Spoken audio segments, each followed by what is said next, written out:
Hello, my C++ programming students. Today I'm going to talk to you a little bit about an introduction to computers and the C++ programming language. We'll talk a little bit about computer systems, programming, problem solving, and an introduction to C++ programming, a little bit of history, not that I'll go into it, and testing and debugging. So, what's a computer system? A computer program is a set of instructions for a computer to follow.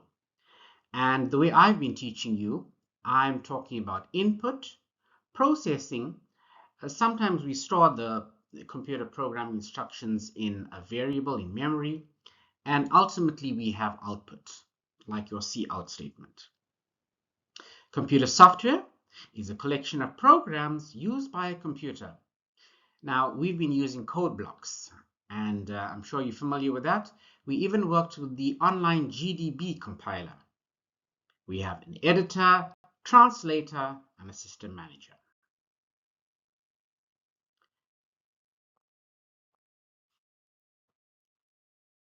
High-level language. Now, a high-level language resembles English. So examples of this is C, C++, Java. We are interested in C++. It's easy to read. For instance, if you see the word return, that's a word in English, right? We're not interested in all those zeros and ones. Compilers. So when we are writing in a high-level language, it's translated into machine code. Source code, the original program. Output code is the translated version.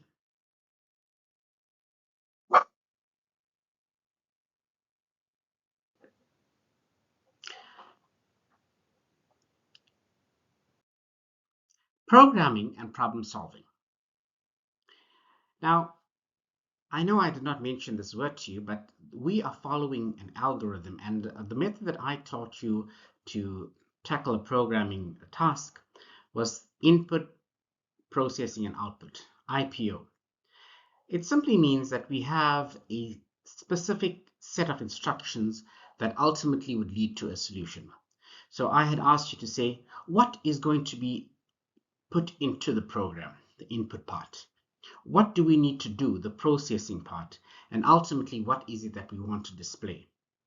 So in the program, we spoke about converting from Celsius to Fahrenheit. Input was temperature in Celsius.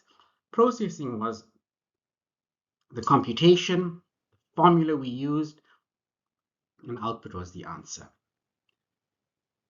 Now, a program takes what you have as an algorithm or the recipe, and it converts into instructions that the computer can understand and generates a solution for us.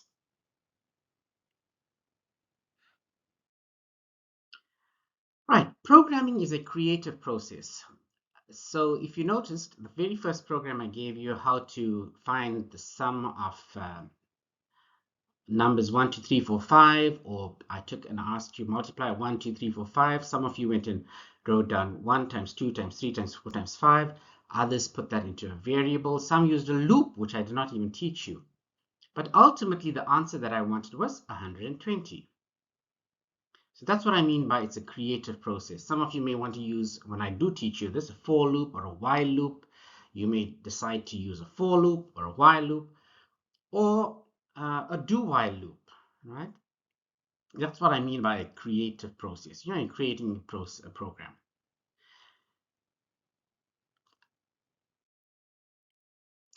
Now, you need to ask yourself the following questions when you are solving a programming task. What is the input? As soon as you think about the input, you're going to use cin. What information is going to be displayed? The output, cout. And very often, you will find this in the sample output that your teacher will give you. You wrote a test for me last week, and I gave you sample output. So if they asked you for the output is or the answer is, that's what they expect as an output. You need to work on piece of paper. I noticed most of you jump straight into the computer. You go into the compiler, code blocks, or online GDB. Take a piece of paper, write down what's input, what's going to be output, what's a sample, what's the formula to calculate it, right? Do some rough work as such. Translating the algorithm into a programming language, that's compiling the program, and I think you've already experienced this. You found some compilation errors. You have a misspelled word, that's a syntax error. And sometimes the program can run, it'll compile correctly, but it does not give you the right answer. That's another error as well. Okay, so where did C++ come from? C++ programming language is actually derived from the C language, and you can see, you can read up about that, go and Google it. And well, here's the developer. C remains a subset of C. So C++ basically overcame the shortcomings of C programming. A sample of a C program. Here we go, and let's do some writing on it. So there's my include IO stream. I think you've discovered what that is. If you don't have IO stream, the program won't work.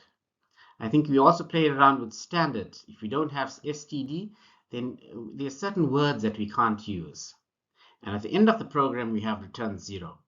Now, when I start teaching you a little bit more about programming, you'll see what this return is, when I can return and pass across parameters and all that goes with it.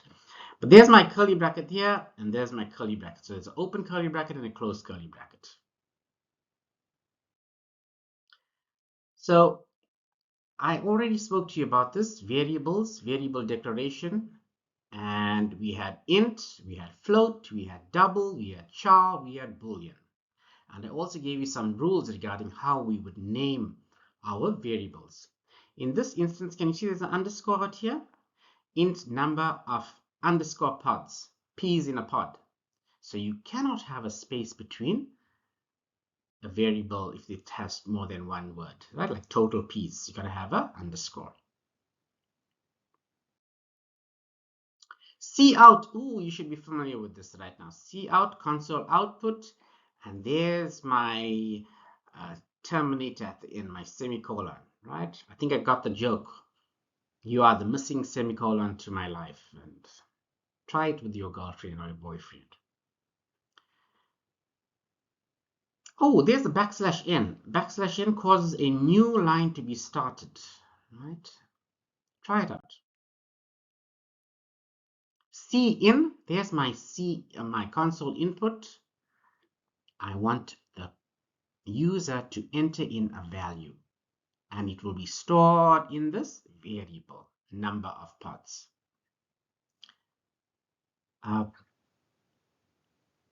Okay. What is this multiplication? This is multiplication sign, arithmetic operation. We've already tried this out. You can add, subtract, multiply, divide. And there's a is equal to sign. I'm going to teach you that when we do a selection, if statements. Cout, number of pods, sends the value of a variable to the monitor or the screen.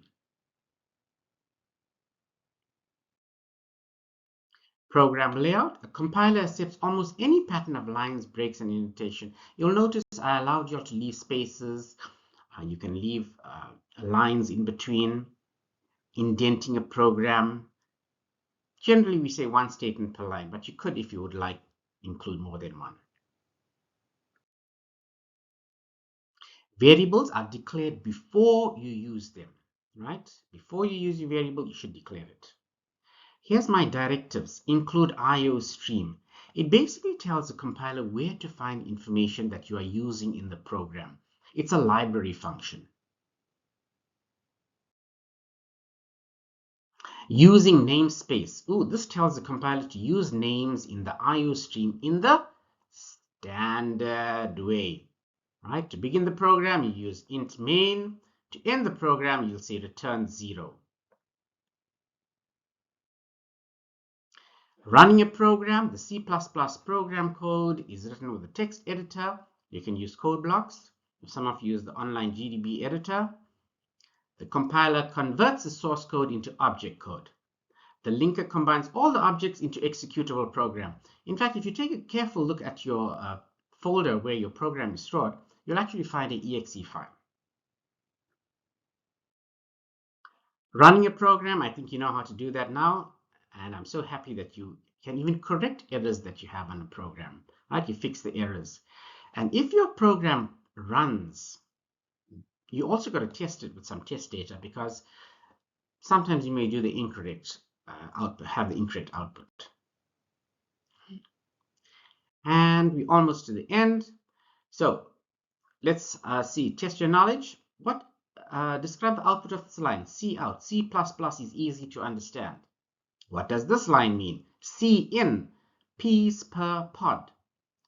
What is this include IO stream? Hash include IO stream. Testing and debugging. A bug is a mistake in a program. Debugging means you're eliminating or removing the mistakes.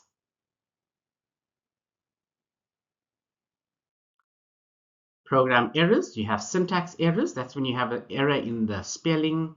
Instead of writing C-O-U-T, you may have write C-O-U-T-E. That's an error. A runtime error occurs when the computer is running. Division by zero is a common one. Logical errors, the program works, but it doesn't do what it's supposed to do. So let's say, for instance, if you had to add the numbers, it had subtracted the numbers or multiply the numbers. It's an error in the way you thought of the program. And that's about it. I hope you like it. It's about 12 minutes. Please watch it and like the video as well. Okay? In conclusion, describe 3 kinds of programming errors. Tell us what kind of errors the compiler catches. What kind of error is produced if you forgot a punctuation symbol such as a semicolon. What type of error is produced when it runs, but it produces incorrect results. Thank you. Bye.